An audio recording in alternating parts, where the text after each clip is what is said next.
Hi friends, welcome back. രാവിലെ നമ്മളെ വീട്ടിൽ ഭയങ്കര നിശബ്ദതയ്ക്കാരും. നമ്മളെ വീട്ടിൽ നിശബ്ദത എന്ന് പറയുന്നത് എൻ്റെ മോന് ഉറങ്ങുന്ന എല്ലാ ടൈമിലേക്കാരും. അല്ലെങ്കിൽ പിന്നെ ഓനെ എണീറ്റാൽ എങ്ങനെയായാലും കരച്ചിലും ബീച്ചിലായിട്ട് അങ്ങനെ ഇക്കാരും ഭയങ്കര സൗണ്ടും വിളിക്കാരും. ഞാനും എൻ്റെ മോനും ഭയങ്കര സ്നേഹത്തിലായതുകൊണ്ട് തന്നെ 24 മണിക്കൂർ എന്ന് പറയുന്ന പോലെ ഞങ്ങൾ കച്ചറ കൂടിയാണ്ട് നടക്കലുള്ളൂ. ഇതിപ്പോൾ ഉപ്പാക്കുള്ള ചായയാണ്. ഉപ്പാക്കൊരു ഗ്ലാസ് ചായ ഉപ്പന്നെ ആദ്യം വെക്കും. പിന്നെ എല്ലാവർക്കും ഉള്ളത് ഞാൻ അടുത്ത അടുപ്പുമ്മലും വെച്ചിക്കണ്.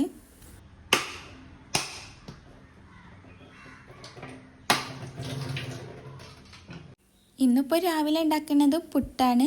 ഞാൻ വീഡിയോ എടുക്കാൻ പറ്റുമെന്നൊന്നും വിചാരിച്ചില്ലായിരുന്നു. വീഡിയോ എടുക്കാൻ വേണ്ടിയിട്ട് നേരത്തെ എണീക്കാൻ കരുതിയിട്ട് എണീക്കാൻ നേരത്തെ എന്താ അറിയില്ല, എനിക്ക് അപ്പോൾ തോന്നിയില്ല. പിന്നെ കുറച്ച് കഴിഞ്ഞിട്ട് എന്ന് എണീക്കുന്ന ടൈമിൽ വന്നപ്പോൾക്ക് ഇനി എടുക്കാൻ പറ്റില്ല എന്ന് വിചാരിച്ചു. പക്ഷെ എന്താണെന്നറിയില്ല, അന്ന് ഉപ്പ ലേറ്റായിട്ടായിരുന്നു എണീറ്റ് തോന്നുന്നുണ്ട്. അതുകൊണ്ട് തന്നെ വീഡിയോ ഒക്കെ എടുക്കാൻ നിൽക്കുന്നത് രാവിലെ ഭയങ്കര തിരക്കേക്കാരും. ഒരു തിരക്കുടിച്ച പണി തന്നെക്കാരും. കാരണം ഉപ്പാക്ക് നേരത്തെ തന്നെ കടിക്ക് പോകണം. അപ്പോൾക്ക് എല്ലാതും ആക്കണോണ്ട് തന്നെ വീഡിയോ എടുക്കാൻ എനിക്കങ്ങനെ കഴിയലില്ല. ഇതിപ്പോൾ തലേ ദിവസം തന്നെ ഞാൻ ഉണ്ടാക്കി വെച്ച കറിയാണ്. കുറച്ച് ബീഫ് ബാക്കി ഉണ്ടായപ്പോൾ അതിലേക്ക് കിഴങ്ങൊക്കെ ഇട്ടുകാണ്ട് അങ്ങനെ ഞാൻ തലേ ദിവസം തന്നെ ഉണ്ടാക്കിയതാണ്. അധികം ഞാൻ തലേ ദിവസം തന്നെയാണ് കറിയൊക്കെ ഉണ്ടാക്കി വയ്ക്കൽ. നമുക്ക് എന്ത് സാധനത്തിന് പിന്നിലും ഓർക്കാൻ പറ്റിയ വലിയൊരു സ്റ്റോറി ഉണ്ടാവും. അതേപോലെ എനിക്ക് പുട്ടിന് പിന്നിലുള്ള ഒരു സ്റ്റോറിയാണ്. എൻ്റെ കല്യാണത്തിന് മുമ്പ് എനിക്ക് കാര്യമായിട്ടൊന്നും രാവിലെ ഉണ്ടാക്കുന്ന കടിയൊന്നും ഉണ്ടാക്കാൻ കഴിയില്ലായിരുന്നു. അപ്പോഴൊക്കെ ഉണ്ടാക്കാൻ കഴിയും. കാരണം എൻ്റെ വീട്ടിൽ എന്നും പറഞ്ഞ പോലെ ഞങ്ങൾ ദേശീയ ഭക്ഷണമായിരുന്നു. അപ്പം അതുകൊണ്ട് തന്നെ അത് ഞാൻ ഉണ്ടാക്കിയൊക്കെ നോക്കിയാണ്.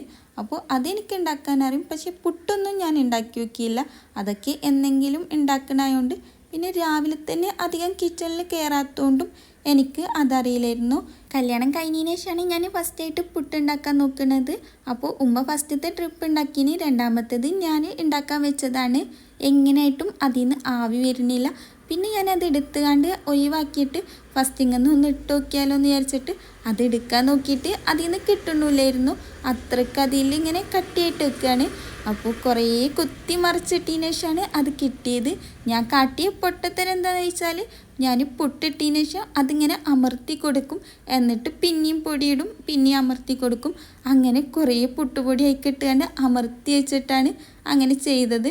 അതുകൊണ്ട് തന്നെ അതിന് ഒരു തുള്ളി ആവി പുറത്തേക്ക് പോകാനുള്ള സ്പേസ് ഇല്ലാത്തതുകൊണ്ട് തന്നെയാണ് അന്ന് എൻ്റെ പുട്ട് അങ്ങനെ സംഭവിച്ചത്. പിന്നെ ഏതായാലും ഇപ്പം ഞാൻ പുട്ടുണ്ടാക്കണതിൽ പെർഫെക്റ്റ് ആണ് കേട്ടോ. പുട്ട് എനിക്ക് നല്ല രീതിയിൽ തന്നെ ഉണ്ടാക്കാൻ പഠിച്ചിരിക്കണ്. ഫസ്റ്റത്തെ ട്രിപ്പ് ആയതിനു ശേഷം നേരെ ഉപ്പാക്ക് കൊണ്ടു കൊടുക്കുകയാണ്. ഉപ്പാപ്പോക്ക് എല്ലാതും കഴിഞ്ഞിട്ട് വന്ന് ഫുഡ് കഴിക്കാതിരിക്കണ്ടായിരുന്നു. പിന്നെ ബാക്കിയൊക്കെ ഞാൻ സ്ലോയിൽ തന്നെയാണ് ചെയ്തെടുക്കുന്നത്. ഇനിയിപ്പോൾ ആരും പെട്ടെന്ന് കഴിക്കാനോ പോകാനൊന്നുമില്ല. ഞാനും എൻ്റെ മോനേക്കാരും അടുത്തത് ഫസ്റ്റ് കഴിക്കുക. ഞങ്ങളൊരു 8:30 ആകുമ്പോൾ കഴിക്കും. പിന്നെ കാക്കപ്പോൾ എണീറ്റിനെങ്കിൽ ഞങ്ങളെ കൂടെ കഴിക്കും. ഇല്ലെങ്കിൽ പിന്നെ അധികം ലേറ്റായിട്ട് തന്നെയാണ് കഴിക്കൽ. അനിയനാണെങ്കിലും കാക്കുൻ്റെ കഴിഞ്ഞിട്ട് അതിനേക്കാളും ലേറ്റായിട്ടാണ് അനിയനും കഴിക്കുക. പുട്ട് ഉണ്ടാക്കുമ്പോൾ പിന്നെ ഞാൻ എന്തായാലും അപ്പം കൂടി ഉണ്ടാക്കലുണ്ട്. കാരണം എൻ്റെ മോന് പുട്ട് കഴിക്കാൻ അങ്ങനെ കഴിയലില്ല. ഓൻ ചായയൊന്നും കുടിക്കാതെ കഴിക്കണോണ്ടിരിക്കലും ഓനെക്കൊണ്ട് അത് കഴിയൂല. ഞാൻ നേരത്തെ പറഞ്ഞ എൻ്റെ വീട്ടിലെ ദേശീയ ഭക്ഷണം എന്ന് പറയുന്ന അപ്പം ഇതാണ്. ഇവിടെയും ഞങ്ങൾ ഇതന്നെയാണ് അധികം ഉണ്ടാക്കൽ. ഈ അപ്പം ഉണ്ടാക്കുമ്പോൾ 2 കയ്യിൽ പാരുമ്പോൾക്ക് ഫില്ലാണെന്ന് വിചാരിച്ചാലും കുറേ പാരേണ്ടി വരും എനിക്ക്. എൻ്റെ ഉമ്മാരും ഇങ്ങനെയെല്ലാം ഉണ്ടാക്കുന്നൊക്കെ പറഞ്ഞ് കുറേ പഠിപ്പിച്ചെന്നാലും എനിക്കെന്താണെന്നറിയില്ല, കുറേ എടുത്താലേ അത് ഫില്ലാവുള്ളൂ. ഇന്നേതായാലും അടുക്കള പൂട്ടിയിടാണ്. എനിക്കും കാക്കുനും ഒരു പരിപാടിയുണ്ട്. ഉപ്പാക്കും അനിയനും അതേപോലെ നീർച്ച ചോറും കിട്ടും. അതുകൊണ്ട് ഇനി ഉച്ചക്കുള്ള ഫുഡും കാര്യങ്ങളൊന്നും ആക്കണില്ല.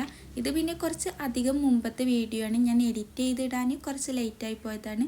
ഏതായാലും നമ്മുടെ വീഡിയോ ഇഷ്ടപ്പെടുകയാണെങ്കിൽ ലൈക്ക് ചെയ്യാനും ഷെയർ ചെയ്യാനും കമൻറ്റ് ചെയ്യാനും അതുപോലെ സബ്സ്ക്രൈബ് ചെയ്യാത്തവരുണ്ടെങ്കിൽ ഒന്ന് സബ്സ്ക്രൈബ് കൂടിയും ചെയ്യണ്ടു.